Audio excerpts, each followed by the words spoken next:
여러분 안녕하십니까.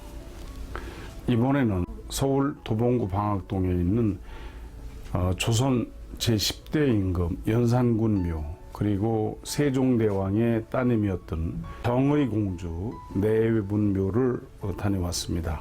버스에서 내리면 연산군묘가 아주 가깝습니다. 80m. 그리고 맞은편에 정의공주 묘가 있습니다. 도봉산 줄기인데요. 여기가 정의공주 묘고 여기가 연산군 묘가 되겠습니다. 이미 주변에는 아파트나 주택들이 다 들어서서 아주 도시와 가깝게 되어 있는 그런 곳들이죠. 길을 마주하고 정의공주 묘가 있고 연산군 묘는 이쪽에 있습니다. 그러니까 정의공주는 세종대왕의 따님이니까 4대 임금이고 연산군은 10대니까 차이가 대수가 많이 나죠. 북한산 둘레길 옆에 있습니다.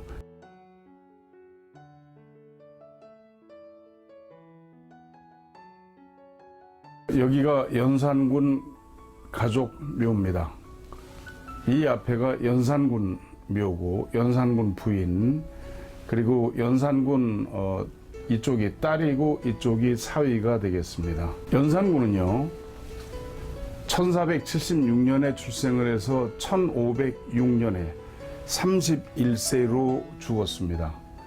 제위는 1494년 19세부터 31세까지 약 12년을 왕위에 있었습니다. 연산군은 이렇게 됩니다. 세조하고 정의 왕후 윤씨가 있죠. 거기서 첫 번째 의경세자를 낳았는데 20세에 죽었습니다. 그런데 그 죽기 전에 결혼을 해서 소해왕후라고 있었죠. 이 소해왕후하고 여기서 아들을 낳았는데 그 아들이 성종이 됩니다. 그런데 세조의 의경세자가 죽고 나서 그 둘째 아들인 예종이 왕위에 올라서 8대 임금을 했습니다. 그런데 예종도 1년 2개월 만에 죽었죠. 그래서 할 수 없이 의경세자, 세조의 큰아들인 의경세자의 아들 성종이 대를 이어서 제9대 임금이 됐던 거죠. 그런데 이 성종이 부인이 12명이고 그 외에도 후궁을 많이 들였죠. 연산군은 31살에 죽었음에도 부인이 4명이 있었는데 그 중에는 여러분 잘 아시는 장녹수도 있었죠. 조선 9대 왕인 성종도 조선 희대의 플레이보이였죠. 마누라가 10명인데도 불구하고 4대부 집안, 또 같은 왕족 이씨인 부인과 간통도 하고 별짓을 다 했죠. 어우동 사건도 그때 있던 일입니다. 첫 번째 후궁이었다가 맏아들을 낳아서 왕비가 된 윤씨 사이에서 연산군이 출생을 했어요. 제10대 왕위로 즉위를 합니다. 근데 제위 4년째 되던 1498년 7월에 김일손이 작성한 사초의 내용이 세조를 비판하고 붕당을 만들어 국사를 어지럽게 했다는 조의제문 사건이 터집니다. 이 조의제문이 뭐냐면요, 항우가 사람을 시켜서 의제를 죽여서 강에 버린 사건입니다. 그런데 세조 또한 단종을 죽여서 강에 버렸었죠. 예, 그런 내용을 약간 비판한 그런 것들인데, 이 조의제문은 김종직이라고 하는 그 당시에 정치인이고 학자였죠. 김종직이 썼던 겁니다. 그런데 그 김일손이 사관이었는데 그 조의제문을 거기다 넣습니다. 그랬더니 나중에 이 내용이 밝혀지면서 바로 세조가 단종을 죽여서 강물에 버린 것을 비판한 내용이다. 그래서 사화가 벌어지게 됩니다. 그런데 이때 이극도는 누구냐면 광주이시 이인손 선생의 아들입니다. 이극배 등 사형제가 있었는데 모두 다 고관을 했죠. 그리고 유자광이 무오사화로 이것을 번지게 해요. 그래서 조의제문을 썼던 김종직은 이미 죽었는데도 부관참시를 하고 신진사류들 그리고 삼사, 사헌, 사간, 홍문관 여기에 속한 대관들을 그냥 무더기로 죽이게 됩니다. 조의제문 여기 나오죠? 항우에게 죽은 초나라 회왕 의제를 조상하는 글이에요. 이 김종직이 쓴 겁니다. 쭉 내용은 있는데 너무 길어서 이것은 말씀을 안 드리겠습니다. 연산군은 사냥하고 사치 그리고 1504년에는 손녀를 궁중으로 들이라는 명을 거역했다고 해서 경기도 관찰사, 요즘 같으면 경기도지사를 지내던 홍귀다를 장형 매를 때려가지고 귀양을 보내요. 그러다가 미리 시켜가지고 교살합니다. 목을 졸라서 죽여요.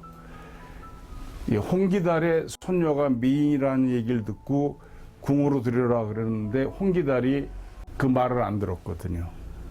그래서 죽여버렸다 그 말이죠. 그 다음에 성종의 후궁 정씨, 엄씨를 모함해서 자기 어머니가 죽었다라고 해서 두 후궁을 죽여서 그냥 산야에 갖다 버립니다. 자기 손으로 죽여요. 그 다음에 조모 인수대비 누구냐면 세조의 아들 의경세자의 부인이고 자기 아버지인 성종의 생모를 구타해서 때려서 죽게 해요. 그리고 윤씨의 폐비에 찬성했다 해서 윤필상, 김굉필 등 수십 명을 살해하고 한명회 등 부관참시를 하는 또한 갑자사화를 일으킵니다. 엄청나게 많은 사람들이 죽었죠. 그리고 임금의 난행을 비방한 언문투사가 발견되었다 그래서 언문교습을 중단하게 합니다. 그리고 언문으로 만들어진 모든 것을 거두어 불태워요. 마치 진시황이 천하의 모든 책을 불태운 것 같죠.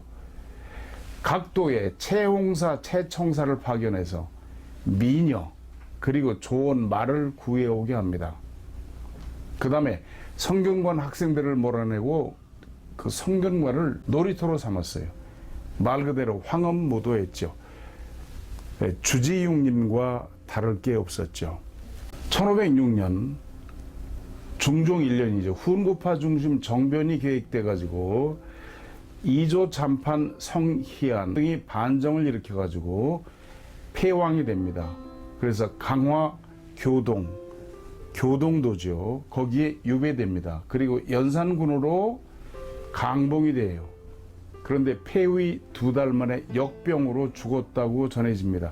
실제로 역병으로 죽였는지는 모르죠. 중종 1년 11월 8일 개미일에 교동 수직장 김양필, 군관 구세장 내계왈, 김굉필하고 부세장이 장계를 올려서 말하기를 초6일에 연산군이 인역질이사 역질로 인해서 죽었는데 임사 무타어 죽게 임해서 다른 말은 없었고 단 욕견 신씨 다만 신씨를 보고 싶다 하였다. 신씨가 왕비였거든요. 이렇게 장계를 올립니다. 중종 1년 9월 24일 경자일에 대신들이 말이죠. 연산군의 자식들이 아주 어렸습니다.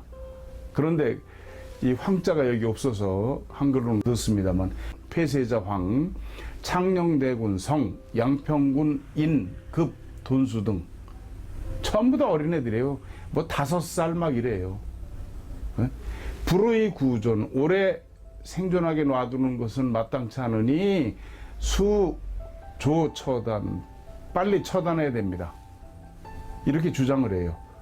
차 연산군 폐비 신씨 그리고 연산군의 폐비 신씨도 금제 정천군, 지금 정천궁에 있는데 불과여 선왕 후궁 동처, 선왕들의 후궁과 동처에 같은 곳에 있어서는 안 됩니다.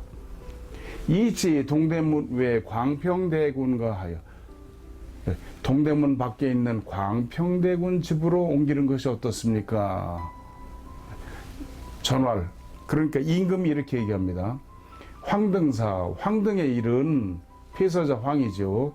불인 처단. 처단하는 것을 참을 수 없지만 정승 이후의 사관 종사. 그렇죠? 정승들이 그 종사에 관해서 일을 하니 고감종지. 그러므로 감히 그것을 따른다. 명, 황, 성, 인, 돈수 등 병사사. 그래가지고 이 어린애들을 모두 다 약을 먹여서 죽여요. 뭐 5살, 4살, 뭐 이런 애들이죠. 3살. 다 이렇게 해서 싹 죽입니다. 그러니까 조선조가 참 잔인했죠. 그 어린애들이 뭘 안다고 그렇게 따로 떨어뜨려 놓고서 있다가 죽였습니다.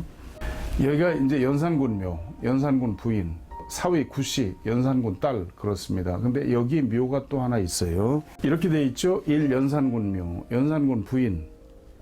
여긴 의정궁주 조씨묘, 태종의 후궁이라고 돼 있고요. 연산군 사위 구문경묘, 연산군 딸묘, 이렇게 해서 5기가 있습니다. 나란히. 눈에 띄는 건 이 의정궁주 조씨묘입니다. 의정궁주가 누군가 알아봤더니요, 의정궁주 조씨는 세종실록에 보니까 세종 2년 1420년 7월 10일 병자일에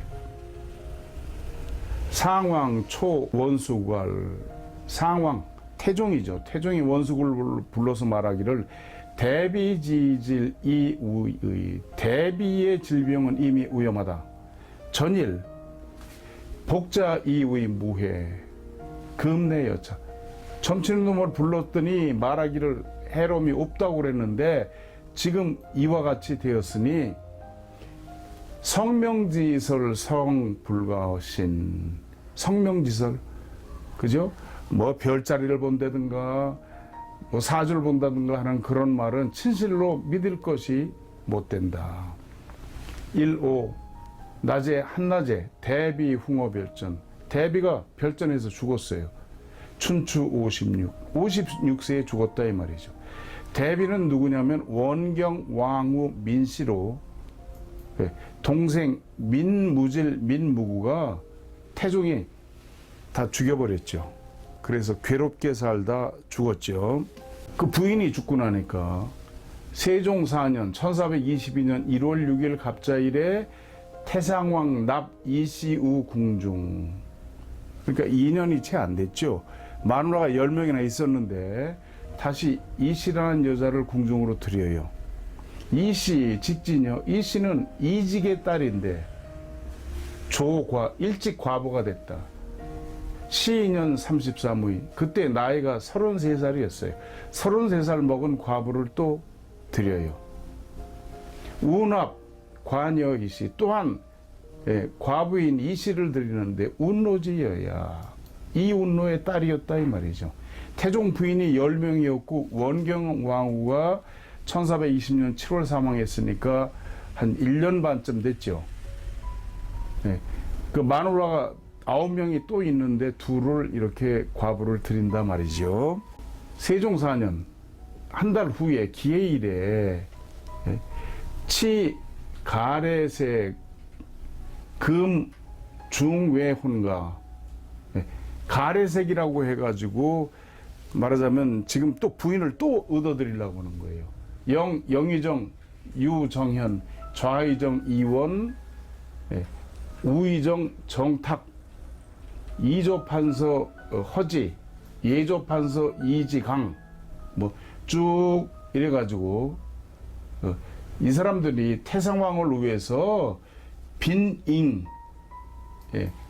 빈이죠. 그러니까 왕의 첩, 잉은 잉첩이라고 그래서 아주 나이가 어린, 회춘하기 위해서 그런 여자를 잉이라고 합니다. 이걸 드려야 된다 이렇게 얘기를 해요. 전체 뭐 영의정 좌의정 뭐 할 것 없이 이 태상왕 역부력 경불락. 근데 태상왕 태종이 별로 불욕이에요. 원하지 않음으로써 그걸 드리질 않았어요. 그런데 2월 12일 날 그랬는데 28일 날 공비, 세종의 비인 소원왕후 심씨가 조례, 좌랑장, 수, 뭐 누구누구 이 자녀들을 궁중에 불러요. 그래가지고 변계량 우이 조말생왈, 변계량이 조말생한테 말하기를 당의 태상왕으로 해서 명가에서 이 보빈잉지 골, 그래서 빈이나 잉을 드려야 된다 이 말이죠. 수건이. 그래서 그 건의를 따라. 그래서 대신들의 그 말을 따랐는데 태상왕이 그 얘기를 듣고 말하기를, 태종이 오로이 나는 늙었으니 부록이야 원치 않는다. 그러니까 자꾸 계속해서 하니까 그냥 하라고 그랬어요. 그래서 사람을 뽑았는데, 뽑아가지고 조씨를 들여오기로 정했어요. 예물을 보냅니다. 기후일지. 그리고 이제 날짜를 정했는데, 태상 복지의 구지 경불라. 태종이 다시 이것을 의문스러워해서 자꾸 미뤘기 때문에 마침내 드리지를 않았어요. 그때까지. 그런데 말이죠. 5월 10일이 됐는데 태상왕 흥호 신공 춘초 56이에요. 태종도 신공에서 죽었어. 춘초 56이야. 그러니까 그때로부터 석 달 후가 되죠. 여기 보면 5월 12일 무진에 이렇게 되어 있습니다. 상호군 조례 우의 지신사 김익정왈 딸을 잉첩으로 드리기로 했던 상호군 조례가 지신사인 김익정에게 말하기를, 오녀 수미 성례, 내 딸이 아직 혼례를 이루지는 않았지만 기유연 일 입궁지명, 날짜를 정해서 입궁하도록 명을 받았었기 때문에 의당 상복을 입는 것이 마땅하다 이 말이에요. 김익정이 그거를 이제 임금한테 하니까 명예관해 예경, 예관한테 예경에 그런 게 있느냐 그랬더니 예관이 이렇게 얘기합니다. 예경에 있다 그러면서 정자문왈, 정자가 묻기를 취녀 유길이리사 여지하, 취녀 여자를 취하기로 장가들기로 해서 길일 좋은 날을 정했는데 죽었어. 여자가 여지하 어떻게 하지요? 공자왈 서자최이조 기장지 제지 부사역여지. 자, 요걸 말씀을 드릴게요. 서가 이걸 제최라고 안 읽고 자최로 읽습니다.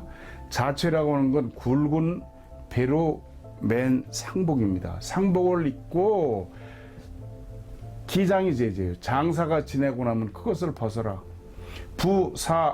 부사역여지, 남편이 죽어도 또한 그와 같이 한다.